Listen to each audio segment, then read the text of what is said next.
Kamusta po kayo? Bago po ang lahat, first things first.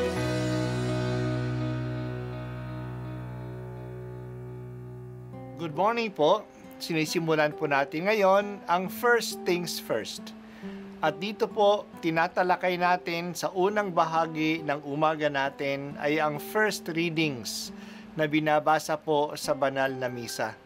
Ito pong tinatalakay natin kasi madalas po kasi marami na tayong alam tungkol sa gospel readings. Pero konti po ang nagsasalita sa first readings. Pero ang first readings, bahagi din po yan ng Biblia, ng banal na kasulatan. Kaya susubaybayan po natin ang mga first readings, basahin po natin at kuminsan kailangan ng basahin ng 2 o 3 beses bago maintindihan kasi hindi po tayo familiar sa mga istorya at sa mga kaisipan na tinatalakay dito. Ang pagbasa mula sa aklat ni Josue. Noong mga araw na iyon, sinabi ni Josue sa mga tao, "Kaya naman ngayon, sambahin ninyo ang Panginoon at paglingkuran ninyo siya ng tapat. Kalimutan na ninyo ang mga Diyos-Diyos ang dating sinasamba ng inyong mga ninuno sa Mesopotamia at sa Ehipto. Ang Panginoon lamang ang inyong paglingkuran. At kung ayaw ninyong maglingkod sa Panginoon, sabihin ninyo kung kanino kayo maglilingkod. Sa Diyos-Diyos ang sinamba ng inyong mga ninuno sa Mesopotamia o sa Diyos-Diyosan ng mga Amoreo na sinasamba dito sa lupaing inyong tinatahanan. Ngunit ako at ang aking angkan ay sa Panginoon lamang maglilingkod." Sumagot ang bayan, "Wala kaming balak na talikuran ng Panginoon at maglingkod sa mga Diyos-Diyosan. Ang Panginoon na aming Diyos ang siyang humango sa atin sa pagkaalipin sa Ehipto.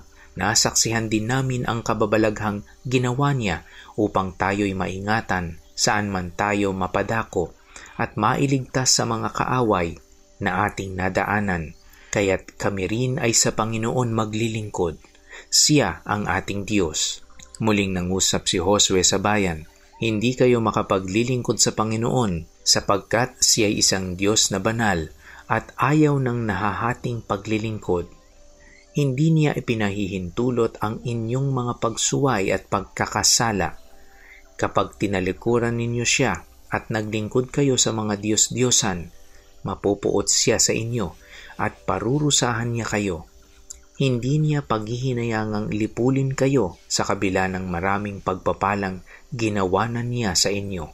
Sumagot ang mga tao, "Hindi po bale, basta sa Panginoon kami maglilingkod." Sinabi ni Josue, "Kayo na rin ang mga saksi na kayo ang nagpasyang maglingkod sa Panginoon." Sumagot naman sila, "Opo, saksi kami."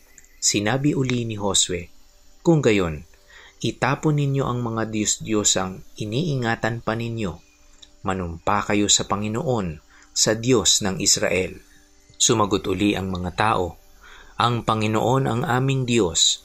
Siya ang aming paglilingkuran. Susundin namin ang kaniyang mga utos." Gumawa si Josue ng kasunduan para tuparin ng mga tao.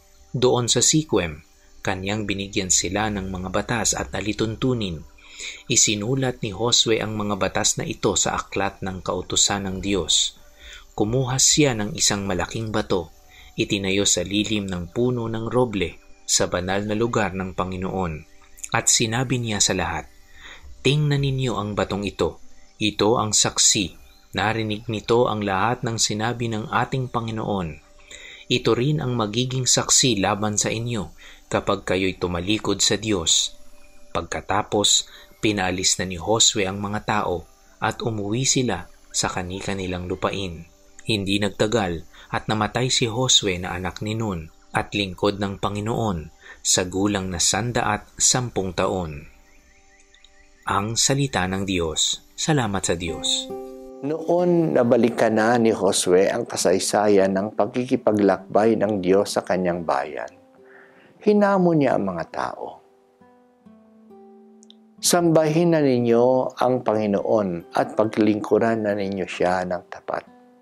Kalibutan na ninyo ang mga Diyos-Diyosan na sinamba noon ng inyong mga ninuno sa Mesopotamia at sa Ehipto. Ang Panginoong Yahweh lamang ang inyong paglilingkuran. Piliin na ninyo si Yahweh. Nakita ninyo ang mga Diyos-Diyosa ng inyong mga ninuno sa Mesopotamia at sa Ehipto. Kung gusto ninyo sila ang paglingkuran nyo. Pero ako, sabi ni Josue, at ang aking angkan, kay Panginoong Yahweh lamang kami maglilingkod. Sumagot ang lahat ng bayan, hindi namin tatalikuran si Yahweh. Siya lang ang aming Diyos. Siya ang nagligtas sa amin sa Ehipto at siya ang nagdala sa amin sa lupaing ito. Siya lang ang aming Diyos. Hinamon pa sila ni Josue, baka hindi ninyo kayang paglingkuran ang Panginoon. Siya ay iisa at banal. Ayaw niyang nahahating paglingkod. Mahigpit siya. Kailangan ninyong sundin ang kanyang mga batas. Kung hindi ninyo gagawin ito, magagalit siya sa inyo at parurusahan kayo. Kahit na kayo ay pinagpala niya, lilipulin niya kayo kung hindi kayo magiging tapat. Kaya ba niyo ito? Sabi ng mga tao, hindi bali na akong mahirap, basta sa Panginoong kami maglilingkod. Nagpakuha si Josue ng isang malaking bato at inilagay sa gitna ng Shechem. Ang batong ito ang magiging saksi sa pagsasariwa ng kasunduan ng mga tao sa Diyos. Sumulat si Josue ng mga batas at mga tuntunin na dapat tuparin ng mga tao bilang pagtupad nila ng kanilang pagtitipan sa Diyos. Nangako ang mga tao na susundin ang mga tuntunin na nakalagay sa aklat ng kautusan ng Diyos.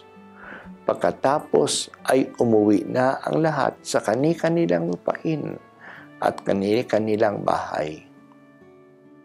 Hindi nagtagal na matay si Josue sa edad ng 100 taon at 10.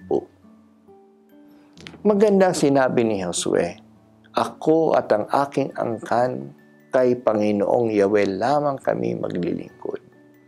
Sana masasabi din ito ng maraming pamilya. Kahit na ang ibang mga kapitbahay nila ay hindi nagsisimba o nag-iiba na ng paniniwala, ako at ang aking pamilya ay sa Panginoon maglilingkod. Mahalaga na panatilihin natin ang pananampalataya sa ating pamilya. Hindi sapat na ako ay naniniwala sa Diyos. Maging matatag ang aking pananalig sa Diyos kung kasama ko ang aking pamilya sa pagmamahal sa Diyos. Ipagdarasal natin ang pananampalataya ng bawat miyembro ng ating pamilya.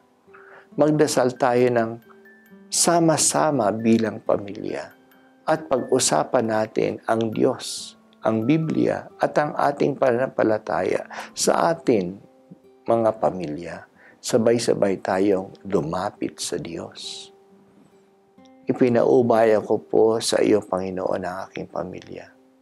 Patnubayan mo kami at ipagsanggalang sa lahat ng kasamaan. Patatagin mo kami sa aming pananampalataya at panitilihin sa pagmamahalan. Sana po magsama-sama kami, hindi lang dito sa lupa, ngunit lalong-lalo na sa kaharian mo sa langit. Ito po ang unang pagbasa at ako po ay si Bishop Broderick Pabilio dito sa First Things First.